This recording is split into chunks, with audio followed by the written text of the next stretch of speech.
Kita berpikir kita sudah merdeka karena sudah ke gereja. Apakah kau tidak tahu siapa yang menyalibkan Tuhan Yesus? Para imam. Mereka rapat dulu, pakai doa dulu, baru salibkan Tuhan Yesus. Dan mereka pun bersyukur kali kepada Allah karena si sesat itu sudah mati. Padahal mereka manusia celaka. Nah jadi saudara-saudara yang dikasihi oleh Tuhan Yesus Kristus. Bagaimana pentingnya bagian ini. Dan bagaimana sikap Paulus begitu tegas. Dia menghadik para pengajar-pengajar sesat yang menambah-nambahkan nilai pada keselamatan. Kadang-kadang saya kalau baca gini ciut juga. Kenapa? Saya tahu banyak hal yang salah. Tapi kadang-kadang karena kita ketimuran, mau bilang itu salah, nanti orang bilang Bapak sok benar sendiri. Sok pinter sendiri. Lalu saya bertimbang, sudahlah, sambil jalan saja. Halus saja ngomongnya. Tetapi kemudian saya berpikir, saudara, sebetulnya saya ini sudah murni tidak sebagai seorang Kristen. Karena seharusnya saya berani. Pertimbangan-pertimbangan etis yang bersifat duniawi mestinya dipinggirkan. Gara-gara ucapannya Paulus tidak disukai. Dicari-cari kesalahannya dan dipenjarakan. Saya sebetulnya tidak terlalu pusing kalau pikir-pikir mau dipenjara gara-gara itu bagus juga ya. Tapi sungkanitas itu yang menjadi sesuatu yang salah. Nah ini harus terus kita berdoa. Dan terus bertindak dalam hidup kita. Itu semakin hari pun saya makin terbuka saja bicara. Terserahlah kau suka apa tidak. Tapi saya tetap merasa belum memenuhi seperti semangat Paulus. Menghadik para penyesat-penyesat itu. Yang disebutnya penyesat. Di Roma, di Korintus dia berkata. Kalian yang memberitakan Injil kamu lihat. Mungkin Injil mereka sama dengan kami. Tapi motif mereka hanya untuk mengenyangkan perutnya. Mencari keuntungan bagi diri sendiri. Sampai sekarang berapa banyak orang bergereja. Dan menjadi pendeta. Karena berpikir jalan pintas. Yang mudah dalam bekerja dan mendapatkan uang. Berapa banyak orang jadi pendeta dan membuka gereja. Karena berpikir jalan pintas membuka usaha.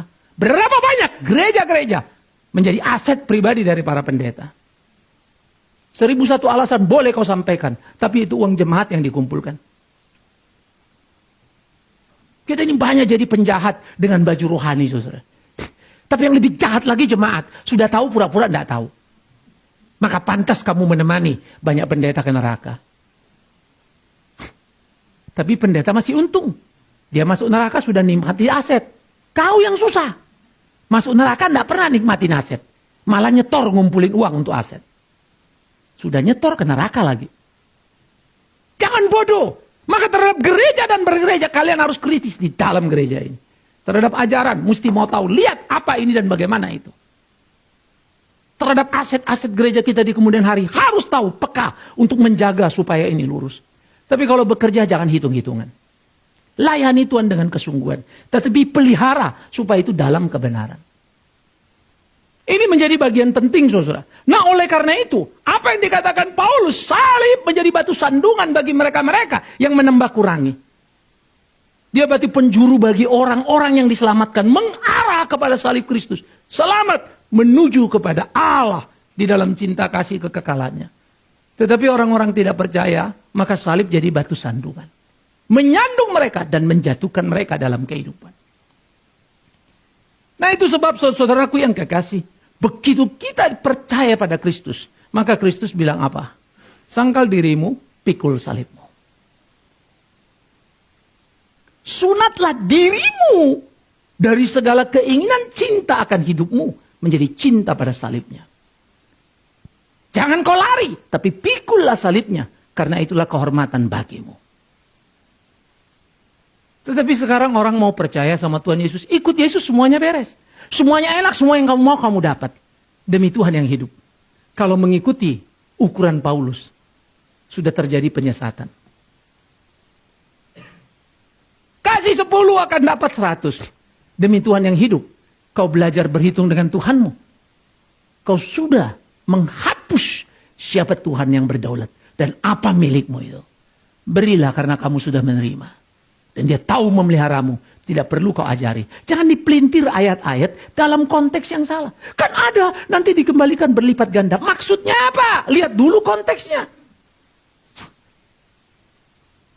30, 60, 100 kali lipat. Itu bagaimana kamu berbuah dalam hidupmu karena benih firman. Jadi benih firman jangan diganti dengan benih persembahan. Gak ada urusannya itu. Maka saya selalu bilang janda miskin tetap miskin sekalipun membeli seluruh miliknya dan dipuji oleh Tuhan Yesus. Zakheus tidak berlipat-lipat hartanya karena separuh hartanya sudah diberikannya. Buah pertobatannya. Dan separuh hartanya. Dia tidak bangga. Orang 10% saja sudah teriak. Saya sudah kasih perpuluhan. Dia 50%. Bahkan dia bilang kalau ada orang yang kutipu, aku akan mengembalikan sesuai peraturan Taurat 2-4 kali lipat. Hebat ya. Tanggung jawabnya. Kecintaan pada diri digunting. Semua harus seperti yang Kristus mau. Nah oleh karena itulah saudara, salib itu akan menjadi batu sandungan bagi mereka yang hanya mau mencintai dirinya. Salib akan menjadi batu penjuru bagi mereka yang mau menyangkal dirinya. Maka Paulus bilang, jikalau demikian salib bukan lagi batu sandungan. Karena bagi para penyunat itu, salib jadi batu sandungan. Ayo sunat, ayo ini, ayo itu. Mereka tambah-tambahkan semua ritual supaya jalan ke surga. No. Kalau saya bilang saya akan membawa kalian ke surga, penipu Big Man Sirait. Bagaimana aku bisa bawa kau ke surga? Istriku saja nggak bisa aku bawa. Karena ini menjadi tanggung jawab personal saya dengan Tuhan. Istri saya bertanggung jawab secara personal dengan Tuhan. Begitu pula anak-anak saya.